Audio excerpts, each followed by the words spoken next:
కరీంనగర్ జిల్లాలో రోడ్డు ప్రయాణం అంటేనే భయపడుతున్నారు జనం. ప్రాణాలు అరచేతిలో పెట్టుకుని రోడ్ల మీదకొస్తున్నారు. గతేడాది నుంచి ప్రమాదాల సంఖ్య బాగా పెరిగింది. వందల మంది చనిపోగా వేలాది మంది గాయపడ్డారు.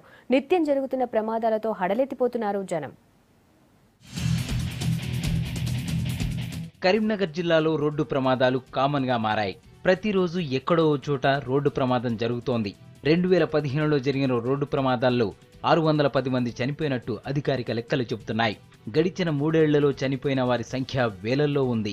ప్రమాదాలన్నింటికీ ఓవర్ స్పీడ్, మద్యం తాగి డ్రైవ్ చేయడం ఒక కారణమైతే అధ్వాన్నమైన రోడ్లు కూడా ప్రధాన కారణంగా తెలుస్తోంది. జిల్లాలో ఎక్కువగా గోదావరి ఖని నుంచి కరీంనగర్, హైదరాబాద్ టు కరీంనగర్ రూట్లలో ధర్మపురి, వేములవాడ, సిరిసిల్ల, సిద్దిపేట, జగిత్యాల, నిజామాబాద్ వెళ్లే మార్గాల్లో ప్రమాదాలు జరుగుతున్నాయి. రోడ్డు ప్రమాదాలతో చాలా మంది వికలాంగులుగా మారుతున్నారు. ప్రతిరోజు జరుగుతున్న ఈ రోడ్డు ప్రమాదాల్లో ఎక్కువగా యువకులే చనిపోతున్నారు. ఎవ్రీ వీక్ హెల్మెట్ గురించి ఎన్ఫోర్స్మెంట్ డ్రైవ్ చేస్తున్నాం. ఎవ్రీ అడ్వర్టైజ్మెంట్లు మనం రోడ్ సేఫ్టీ గురించి మనం వింటా ఉన్నాం. అయినా కానీ మనకి ఎందుకు దీని గురించి ఒక పట్టుదల రాలేదు? మనం ఎందుకు యాజ్ అ సొసైటీ మనం దీంట్లో ఫెయిల్ అయిపోతున్నాము? 600 మంది ఈ జిల్లాలో మాత్రం చనిపోవడానికి అవసరం ఏముంది?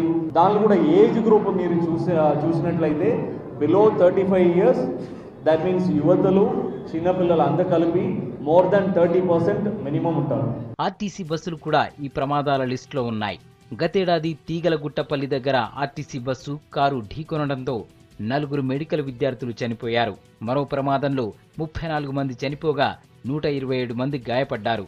2015లో 22 లారీ ప్రమాదాలు జరిగితే అందులో 38 మంది చనిపోగా 242 మంది గాయపడ్డారు. కండిషన్లో లేని వాహనాలతోనూ యాక్సిడెంట్లు జరుగుతున్నాయి. ఆర్టీఏ, ట్రాఫిక్ పోలీసులు చర్యలు తీసుకోవటం లేదనే విమర్శలు ఉన్నాయి. రోడ్డు ప్రమాదాల నివారణకు చర్యలు తీసుకుంటామంటున్నారు కలెక్టర్ నీతుకుమారి. హెల్మెట్ మాత్రమే మనం అంటే ఖచ్చితంగా వాడుకోవాలి.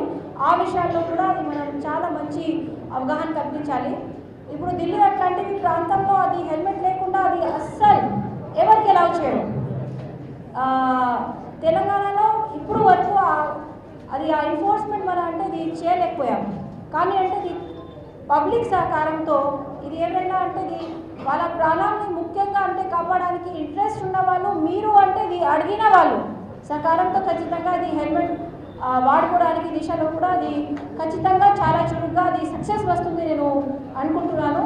పోలీస్ సైడ్ నుంచి, ట్రాన్స్పోర్ట్ డిపార్ట్మెంట్ నుంచి చాలా మంచి అవేర్నెస్ క్రియేట్ చేస్తున్నారు మన డిస్ట్రిక్ట్లో కూడా.